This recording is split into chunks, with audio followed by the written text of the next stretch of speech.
You know that feeling when a sequel announces itself like, we're going bigger, and you are immediately thinking, okay, but are we going better?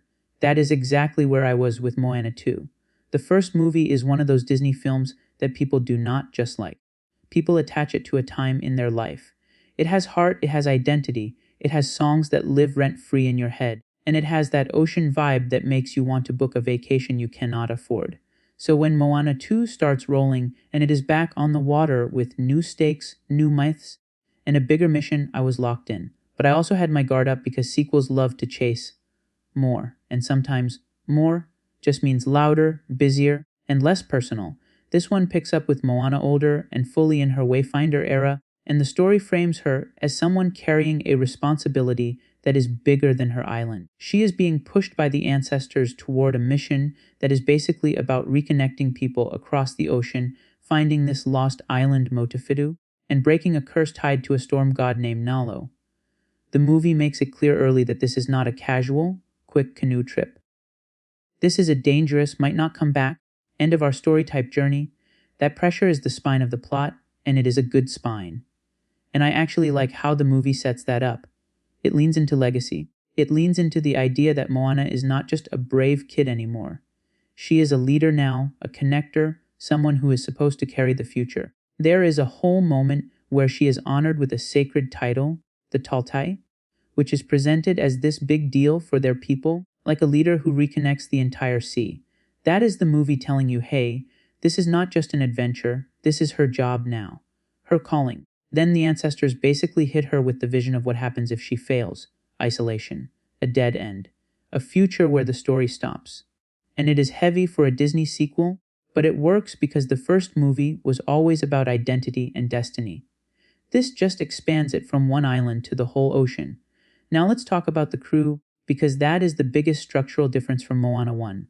The first movie was a clean duo dynamic, Moana and Maui plus Hi being a chaos mascot. This time, Moana has an actual crew. It is very assemble the squad energy, and it adds a different flavor. On the good side, it gives the movie more banter, more personalities, and more chances for comedy to pop off.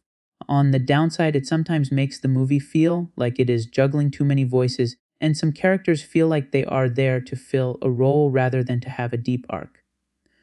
That being said, I like the idea of Moana needing people. Not just emotionally, but practically. She is going farther than last time. She is leading, she is making decisions that affect lives. So the movie saying, you need a crew, makes sense. It is a more mature version of her story. Maui is also back, still being Maui.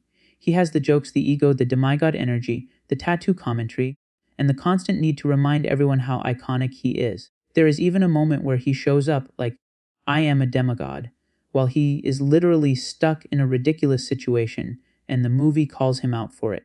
It is a good reminder that Maui is always going to be hilarious when he is humbled, because his pride makes every L funnier.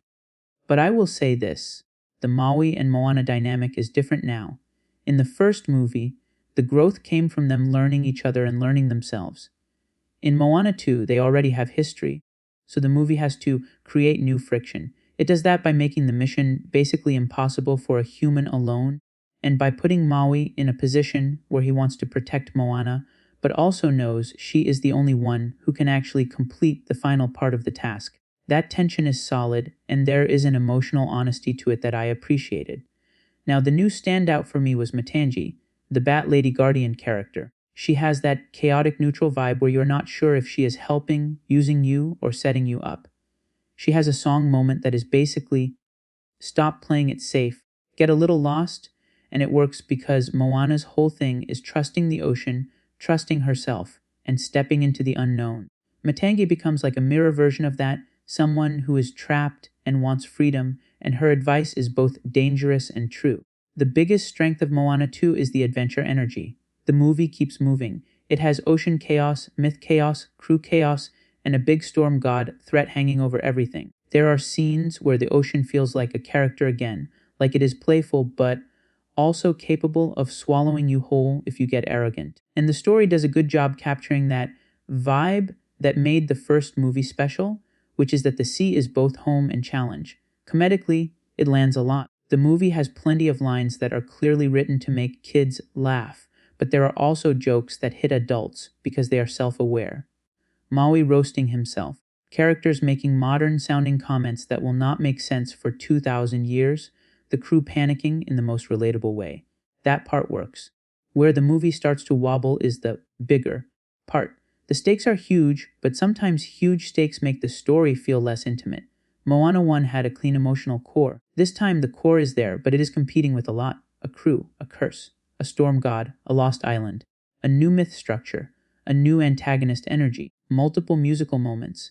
It can feel crowded. And the songs, I am going to be honest. The music has moments that are fun and catchy, but it does not hit with the same instant classic punch as the first movie. The first film had songs that felt like they were carved into Disney history. This sequel has good musical energy but fewer "this is going on my playlist forever" moments. Your mileage may vary, but I felt the songs served the plot and vibes more than they defined the movie. Another thing, the villain situation is more abstract. Nalo is a storm god, and that kind of threat can be hard to personalize. You can fear a storm, but you cannot argue with it. So the movie has to make the conflict about perseverance, strategy, and unity more than about defeating a specific character with a face.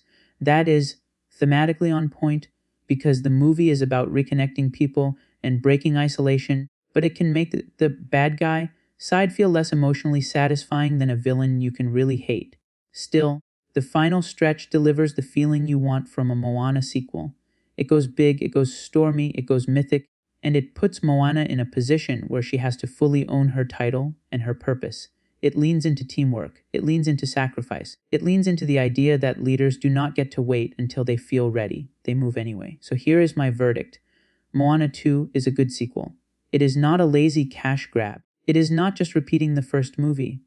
It expands the world, raises the stakes, and gives Moana a bigger mission that actually fits her growth. It is funny, it is beautiful, it has strong adventure pacing, and it has a few standout moments that remind you why this character is so easy to root for.